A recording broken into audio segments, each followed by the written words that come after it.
All right, welcome to our presentation, How to Set Intentions for the Holidays and the New Year and Welcome a Satisfying 2023 with life coach and career coach Deborah Voll and me, Cassie Christopher, registered dietitian, and emotional eating and reluctant weight loss expert. I say that because there's a lot of nuance there.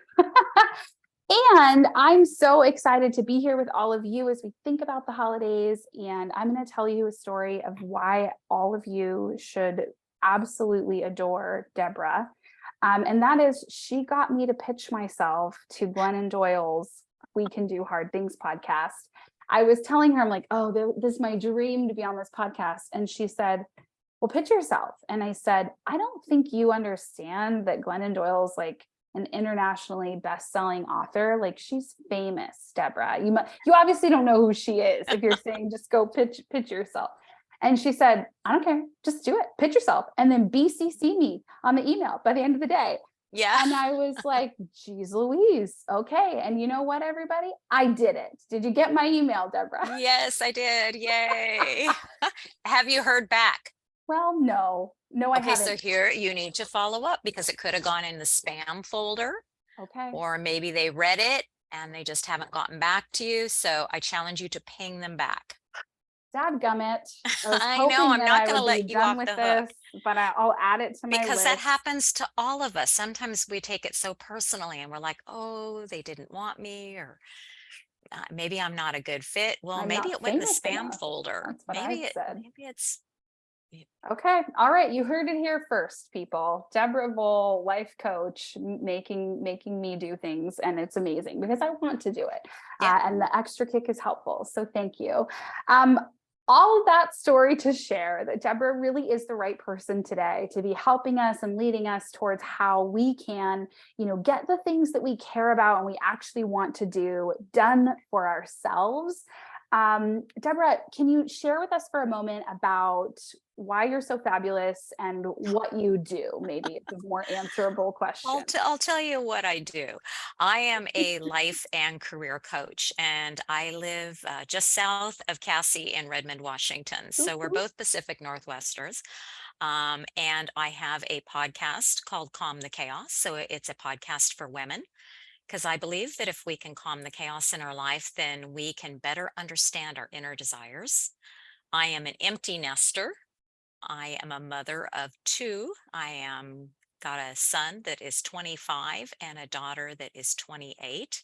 Soon to both have birthdays here, which on top of the holidays, I have birthdays to have to deal with. And because I'm an empty nester, I had my first holiday on my own last year.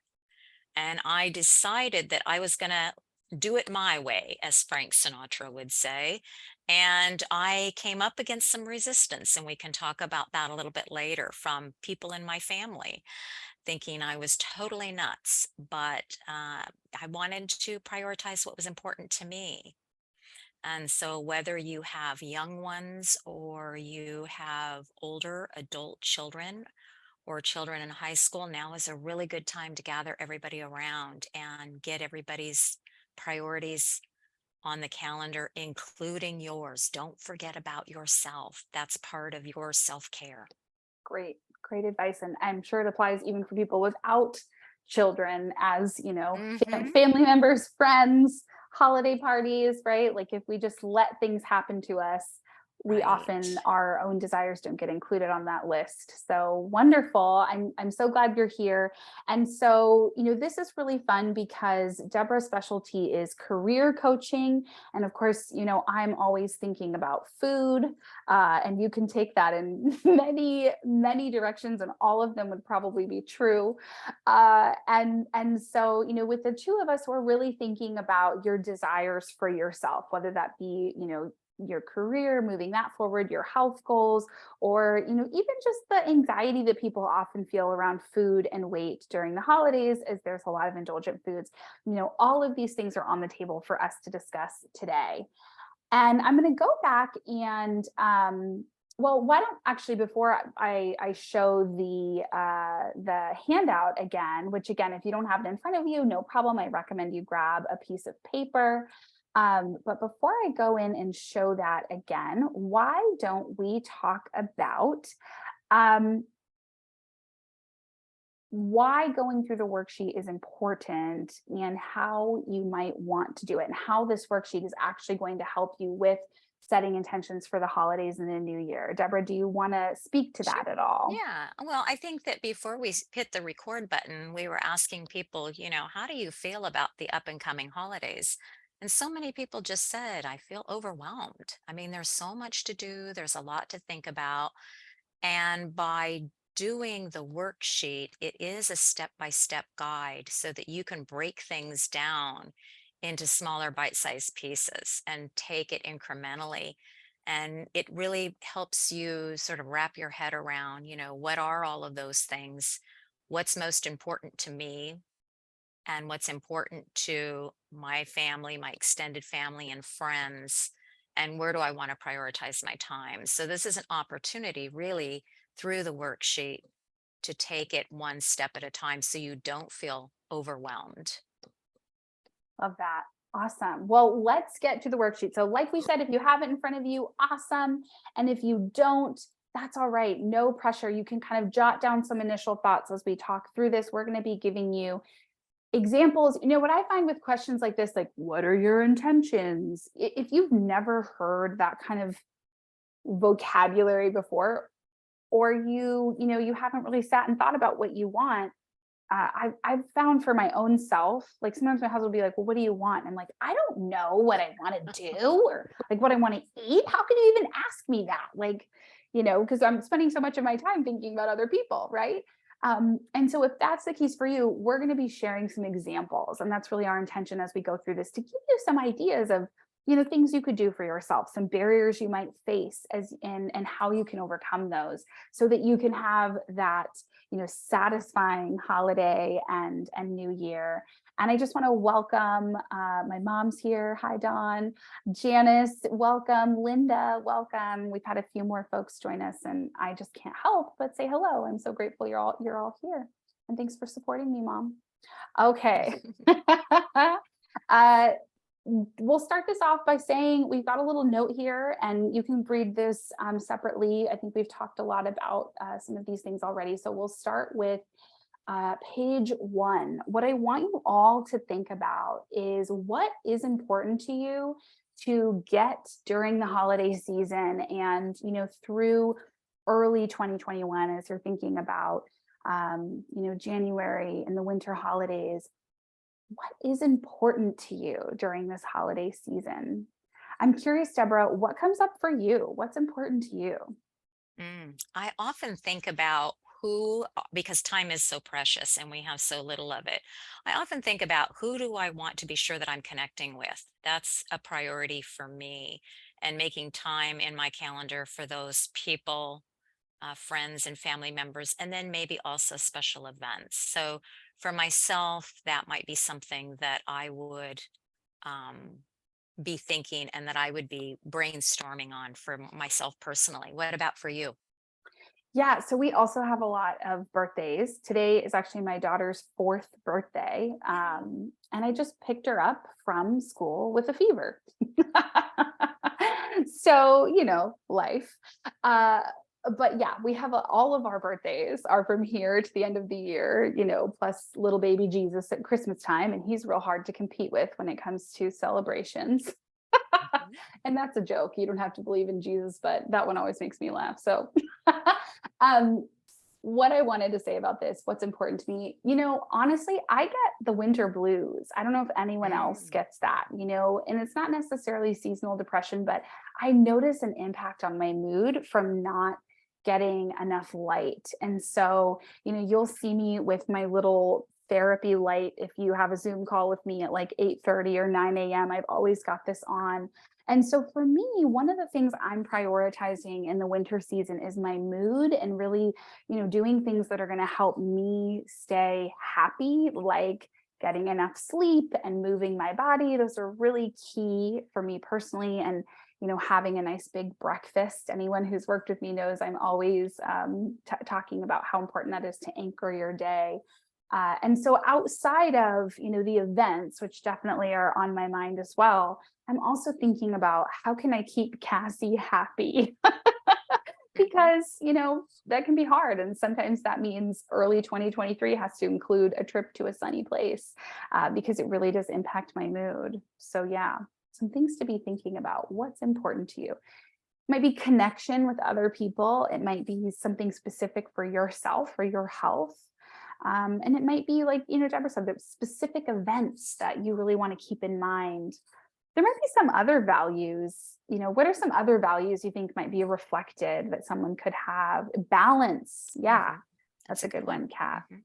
Mhm. Wanting to carve out space for maybe doing nothing. Yeah. Somebody had mentioned earlier about keeping things in perspective, and having to make things, having to feel like things always have to be perfect, which, Cassie was challenging that individual, what would we have to do to sort of let go of that thought? But we do put so much pressure on ourselves to have this magical holiday season for that we can create for not only ourselves but everyone, and it puts a lot of pressure. So how do you find the balance with the self-care and taking time for yourself? Yeah, and what, too, and if we're thinking about perfection, and there's so much anxiety, and a lot of people in my community struggle with perfectionism, and I call myself a recovered perfectionist, and I can really relate. And honestly, it's interesting as I've been thinking for my own self, and I share this in case it's helpful with anyone, like what I'm feeling invited to sharing with the world, and you'll start to see more of this, is my imperfection. Because number one, I really only want to work with people who can accept my imperfection. And number two, I think that's really a gift to show people like there's good enough, right? So Mhm. all of that to say, what is there a way to like loosen the hold, and hold these things a little bit looser, like not having to give the perfect gift maybe in order to show someone we love them, but show them we love them in a different way. Mhm. Hopefully those were Yeah. some helpful ideas for you. And if it got to be the end of December and you thought, oh my goodness, what would you be most upset that you didn't accomplish, or you Good weren't question. able to do because you just frankly ran out of time?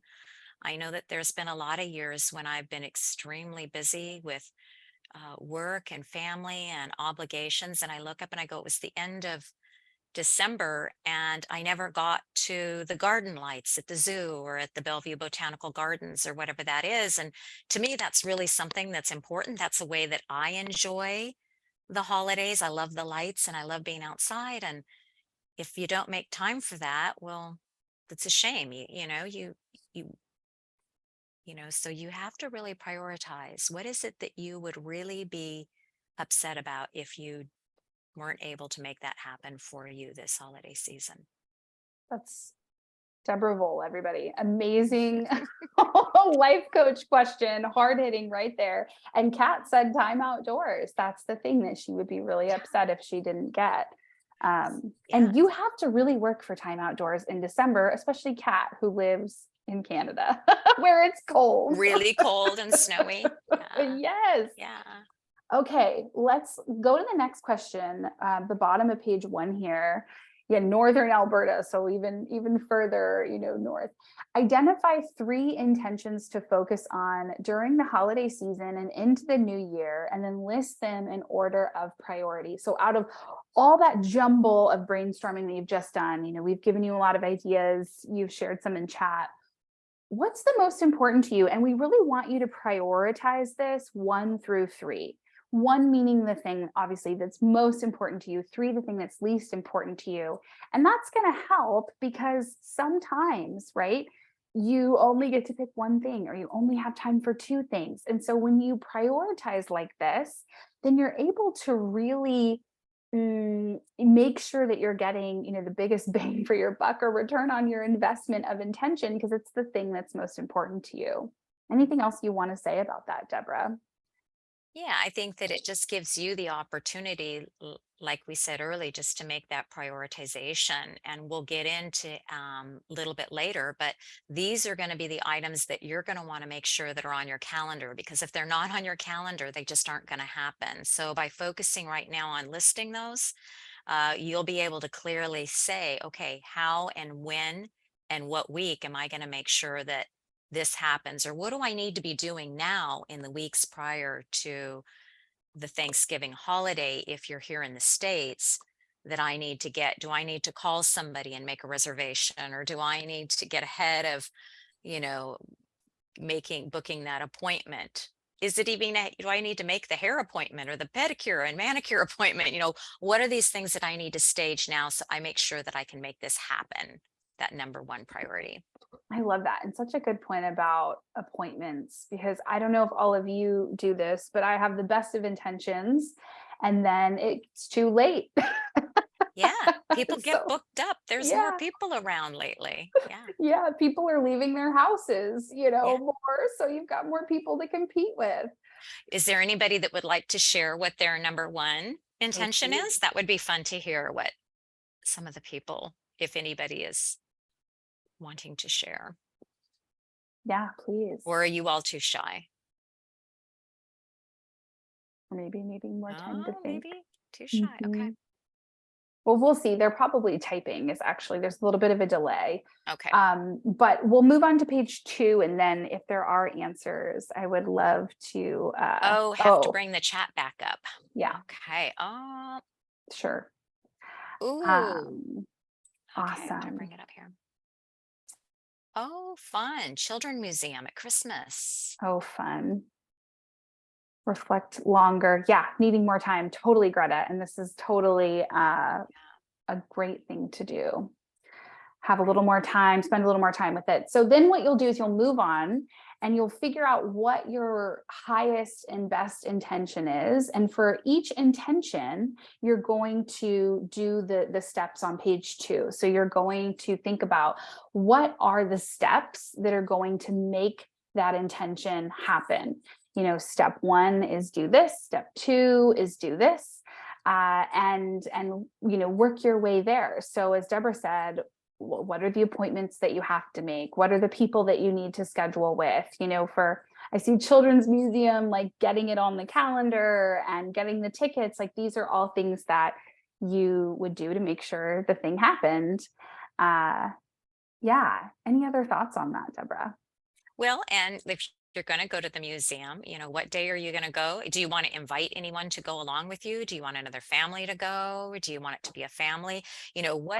What with this experience that you're creating at the museum, what do you want? What's the objective for that? Not to get too like Mm. deeping into coaching, but is it just a fun day? Is it just so that your kids can experience something fun at the museum?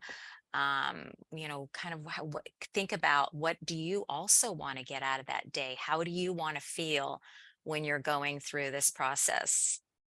I love that. And so that kind of leads the next question. Why is this intention important to you? And I Hmm. think that's what Deborah's talking about. What is it that you want out of it? And the thing that I like about this is sometimes we might find that the actions we thought we needed to take are not actually the right actions. So an example of this is I was talking to someone today who said, I really need help creating routine. And she just moved and now the holidays, right? Like she has no routine. Like that's just what happens, right? New job, moving, all this stuff.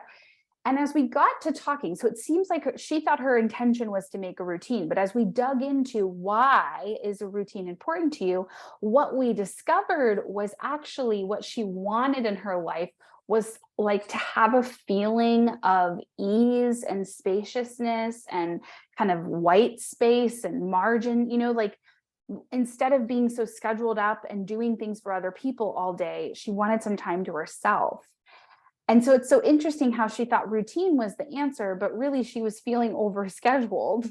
And so creating a new routine really wouldn't have been helpful. But when we dove into, why, we could really understand, okay, it's not about the routine. It's about, needing to go sit by the water for 15 minutes and like stare off into space. And legitimately, that was the action task that we Mhm. created.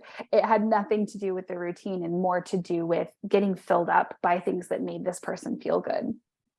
And also, just to add to that, Cassie, that it's important to uncover the real reason, your why, because things are going to come up. Life is going to get busy, and other things are, for the moment, going to seem more important than what you just wrote down as far as your top three intentions. And so, if you can say, I want to create this for me, or I want to create this feeling for the holidays, sometimes it's maybe not so much, I want to do this, this, or this, but this is how I want to feel during the holiday season. I want to feel peace. I want to feel calm. I don't want to feel stressed out.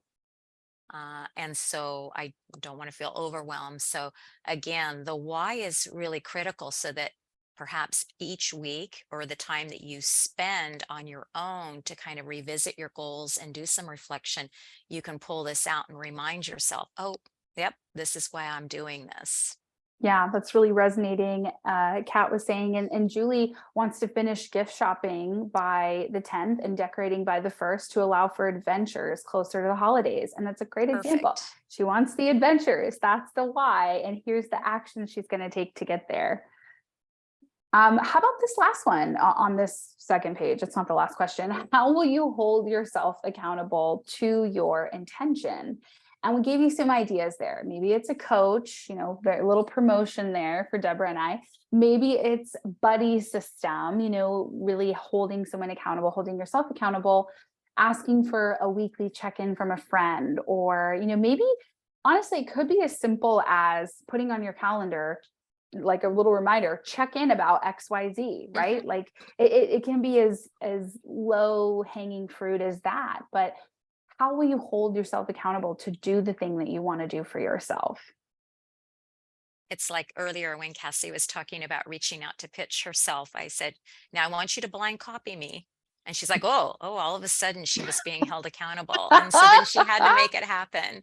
So maybe just like I say, I'm going to go ahead and text my friend that I did this, or I'm going to email my coach and say, all done, crossed off the first step. And then that way, you know that someone else is there, not just holding you accountable, but rooting for you as well. Yeah. Yeah. And to have some support, Mhm. if things don't go according to plan or you come against some barriers. I know a lot of people in this crowd are really interested in living healthily and, paying attention to their body's needs and maybe not giving in to cravings and indulgences. And of course, that's a big piece of the holidays. And I think these same steps around how are you going to care for yourself if you want to curtail indulgences, getting the why is such a great idea, and coming up with the steps that help you feel good so that you don't need food to feel good. um, all of this, I just wanted to kind of bridge those gaps, applies to things like that as well. Mhm. We can move on to page 3. The top of page 3, the question is, who can you share your intentions with so that you have declared your desires? Deborah, tell us about the importance of declaring your desires. Well, I know that a lot of us at some point have had a goal that we've wanted to accomplish. And I know that once you say, this is what I'm going to do, and you actually share it with others, you are more inclined statistically to accomplish your goal because you feel like, okay, I've declared it, it's real. I've made it real by saying this is something that I'm going to do. And therefore, you've really kind of put yourself out there on the hook, and you don't want to, you don't want to let yourself down. You want to follow through for yourself. I've had several things where I have not holiday related, but I've told my kids, okay, I'm going to do this. And you'd be surprised. Your family watches you to see if you're actually going to do it and follow through. And so I'll always like to say, lead by example. So if you feel like this is a good way to sort of get you moving in the right direction, I encourage you to share your intentions with people and declare that, hey, this is going to be the holiday season where I'm done by the 10th and I'm out there at the figgy pudding caroling contest on Friday night at 6, and I'm not shopping. I'm doing something that I intentionally want to do that's going to be fun for me, that I'm going to get a lot of enjoyment out of. So don't be shy. Is the figgy pudding caroling contest a real thing or a figment of your imagination? And Inquiring minds. ooh, it is real. It is in Seattle. Oh, okay. Downtown. Yes. Yeah. All right. Well, Fun. So if you want us to get locals. outdoors and have some fun and bring some joy, if you're in the Seattle area, that's the place to be. It's a Friday evening in December. I think it's All the first right. Friday night of December. It sounds like we'll see you there. I'm gonna make it happen this year. Yeah. I love it. I love it. One thing I want to speak to is I think, of course, I'm helping people with weight and food. And oftentimes around these issues in particular, there can be a lot of shame, and shame breeds secrecy and isolation. And so you feel like you shouldn't tell anyone that you want to do this because what if you fail again?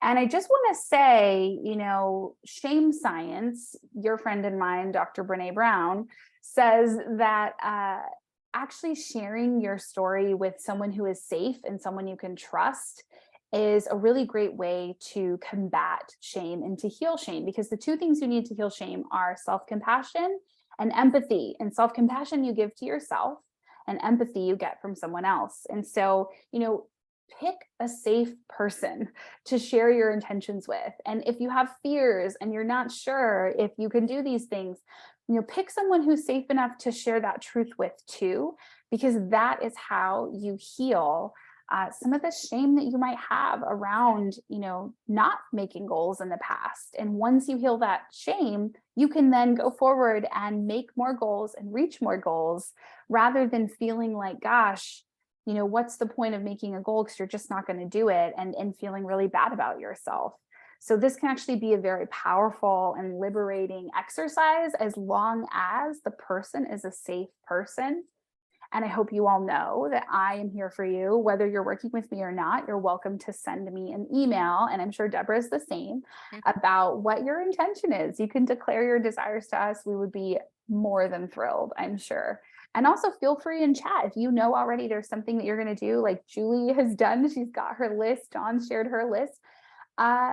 Go ahead and chat and let us know what your desires are. It would be fun too if you had someone that you had in mind this weekend to reach out and say, the holidays are coming up. Have you really kind of thought about yet what you really want for yourself this holiday season, that feeling or something that you'd Mm. like, and just maybe start the conversation. And I think that once you start the conversation, you'd be surprised, and it gives them permission to confide in you as well and seek your support. So there's that dual commitment to each other, like, well, hey, if you're maybe thinking you'd like to do this, then can you help me accomplish what I'm striving to do for my holiday season? And there immediately you have that connection and that synergy and that buddy system, the support that you're looking for. So good. Oh my gosh. Amazing idea. Everybody do that. The next question, and another example of imperfection. Forgive me for this question not being readable, but here's what it's supposed to say. Where will you create space in the day or week in order to focus on your intentions? So, how are you going to make space in your life to focus on your intentions? So, I can give you an example. I told you that I have to pay attention to my mood when it's gray out, or I'm just like Eeyore from Winnie the Pooh. And so for me, that's been getting the physical copy of the group fitness schedule. And for some reason, I need the physical copy because I'm not going to look it up online, for our local gym, and plotting. And then I print out my little weekly calendar, and I plot how am I going to get there, what's going to work out this week. And that's what's been working for me to be able to work this in, is every Monday I'm, plotting out my schedule for the week. And so I offer that to all of you as something that you could potentially work into your week. Mhm.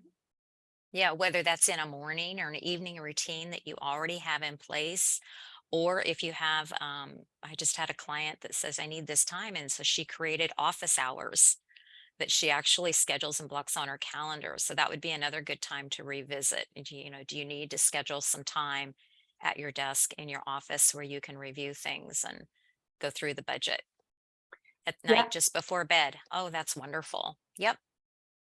Yeah. Incorporate it into your existing routine and you're more likely to get that done. Yeah. The habit pairing. Yeah. Hmm. Your habit is to go to bed and to pair the writing things down and plotting. That's a great idea, Kat. Thanks for sharing. Yeah, it is a habit. It's a great habit. Don't say it's not. Um, another one that I thought of, because Deborah, you've given so many great ideas around enlisting support from people in your community, whether that be by starting the conversation with them and, asking, what do you care about? What do you want to make sure you do? Or I loved your question. If by the end of the year you didn't do X, you would feel really upset, solve for X. What is the Hmm. thing that if you didn't get to do it, or the feeling if you didn't have that you would be really upset about? um, Starting those conversations is so great. And as another example of creating space for this is my business bestie and we've started these co-working times where we both have things that we really love doing and help us feel connected, to ourselves, but they just don't get in the schedule. And so now we've been blocking our calendars for an hour and a half every Wednesday afternoon, and we've only done it once so far, but it's going to be a success, based on our initial conversation. And we get on Zoom and we say we have an hour to do the thing and then half an hour to talk. So we try not to talk during the hour, but we know that we're going to have that half an hour to talk and kind of share results. And really, like, it's been a great way to get that support, but also kind of do the thing. And so if you have other people in your life who are similarly, needing to set time aside for themselves, that could be a really interesting way to collude and make that happen. Yeah, it's a great way to collaborate. I've seen other people do the same thing and they go, okay, we're going to get on Zoom and we're going to set the timer for an hour and we're both going to declutter this That's drawer, great. this cabinet. And it works. And then you come back and you're like, I did it. Yeah. And you're like, look it. Yes, yeah, yeah. Trying to show the Makes it easy. space. Mhm. Well, wonderful. Any last remarks, Deborah, that you want to share about this worksheet, or about how to set intentions and really keep them so that you can have that satisfying holidays in 2023? Just think the biggest thing for all of us is to take the time to prioritize ourselves and our needs and ask ourselves, what do I need today? Where do I need support? And can I get that from myself or do I need to ask for help? And then scheduling on your calendar. These things, these priorities that you jotted down won't happen unless you create the steps and put it on your calendar. And if you need support, there's plenty of people, including myself and Cassie, that can lend you support. Or, like we said, get a buddy, get an accountability partner, someone that you feel safe with, that you can trust. Yeah. Yeah, that's such great advice. And yeah, Greta, thank you for sharing. She has lots of events, things happening in Mm, November, and she's thinking that it'll really help to reduce her anxiety about everything going on if she really sits down after Thanksgiving weekend and, when she has a little more brain space. And this makes so much sense. Like, if you're so overwhelmed because there's so many things going on, it might be hard to really pinpoint intentions, and that's always the case, that if your nervous system is activated, you're going to have trouble accessing that, like, logical part of your mind. And instead your brain's going to try to cope. And it might cope by, obsessing about things like food or weight, or, that thing you have to do. That's often our brain's favorite way to cope because it's trying to keep you safe, right? mhm. Um, and so, yes, I think that's a really great thing to note, that if you're feeling very stressed out, if you have a lot of things on your mind, doing this actually may be really hard. This may not be the best time to think about intentions. And so, if you've struggled through this, ask yourself, like, are you feeling clear-headed and able to think about the future? Or are you feeling stressed and overwhelmed? And if you're stressed and overwhelmed, peace be with you, my friend. I'm Mhm. so sorry. And I know there's many here who can relate. And, maybe give yourself a pass on this one today and come back to this activity. This worksheet is yours. It's been included in the emails for this event. And you can come back to it at a time when you're feeling like you have more capacity to plan for the future, because future planning in this kind of higher level, what do I want, is really like higher up on that Maslow's hierarchy of needs. And oftentimes we're just trying to survive with the base, like I need food, I need shelter, I need safety, right? And the stress response is often feeling unsafe. So yeah, wanted to share that with all of you. I'd also challenge Greta. We don't know each other, but if you've got a lot of things happening during November and the holiday season, if it's on the calendar and you look, I would ask that you see if you have enough white space around those events. Are you the person that needs to recharge? Do you know that about yourself? And all of these things sound fun, but how are you going to feel at the end of the year once you've done everything? So planning in also the white space so that you have time to rest and recharge if that's something that's really critical. Because I know a lot of people that they say, I'm an introvert. I love to be around people. I love to do things, but I sure do need my time to recharge my batteries. Make sure that's in the calendar as well. Great. Excellent advice. Yeah, we've got just a few moments for Q&A. So please give your questions in the chat to Deborah or myself. And, Annette here is already planning out. She's going to be on vacation next week. Annette, are you going to the ocean? Are you going to send me pictures of seals? Let me know.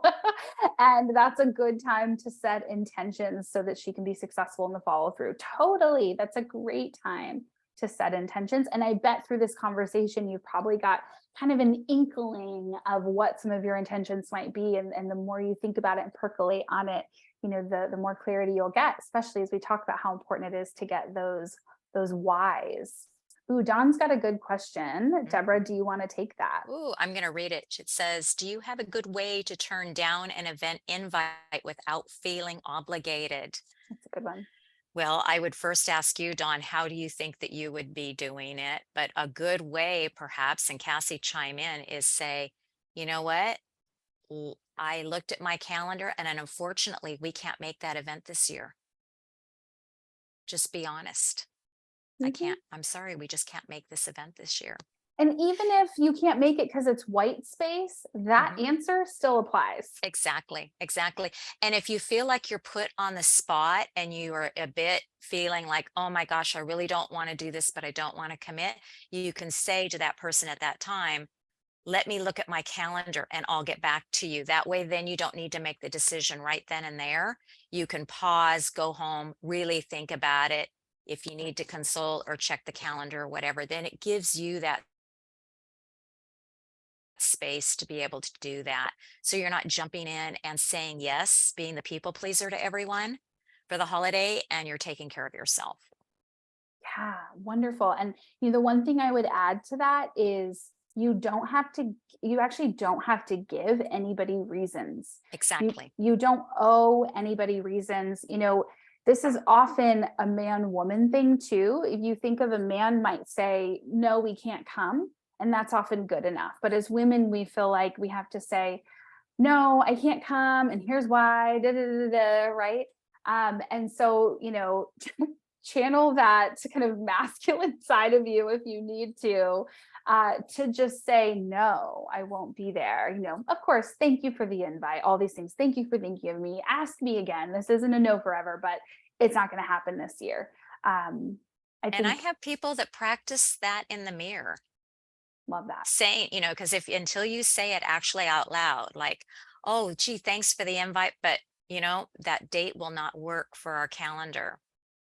But, thank you.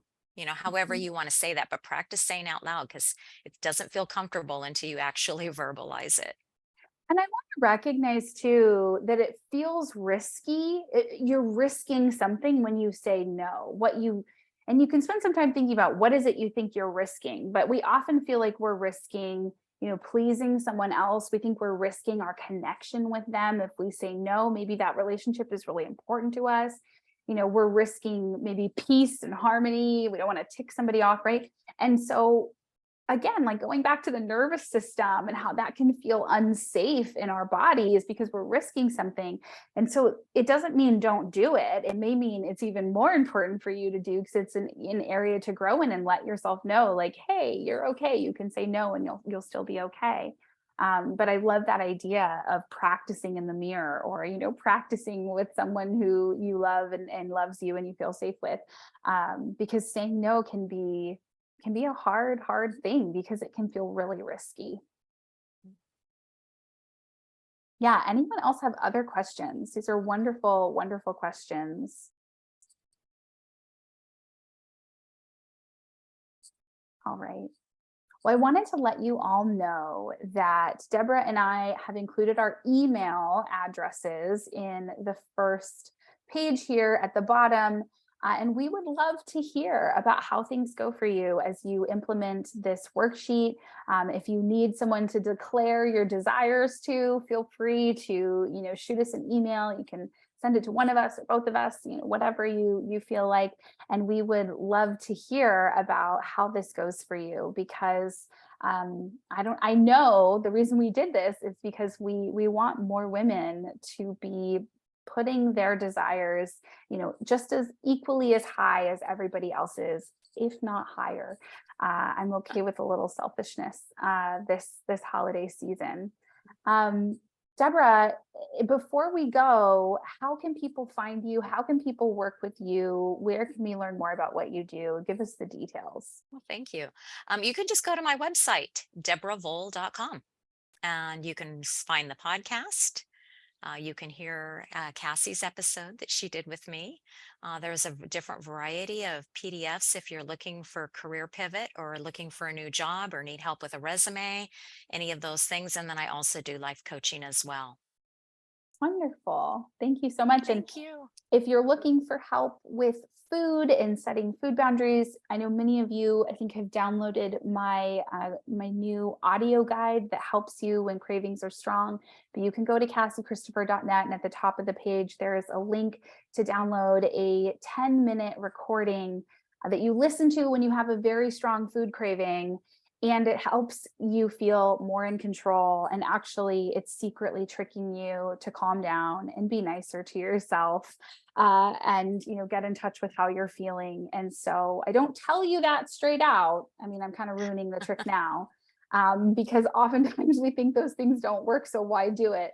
But go to CassieChristopher.net, download the audio guide. You will see that when you have a craving and you listen to this exercise, it does in fact work. Your cravings are reduced. You're able to, exercise that teeny bit of self-control that it may take to say no. Or maybe you'll just realize it's not really about the food and it'll be about something else. So if any of you are struggling, that's my gift to you. And of course, you can learn more about working with me there as well. Well, thank you all for being here with us tonight. This worksheet is your gift. I will be sending out the recording early next week, mid next week. We'll see. I think I mentioned I've got a sick 4-year-old here. Yeah. And all of you take care, and happiest of holidays. Yeah. Have a beautiful holiday season. Thank you. Thank you all.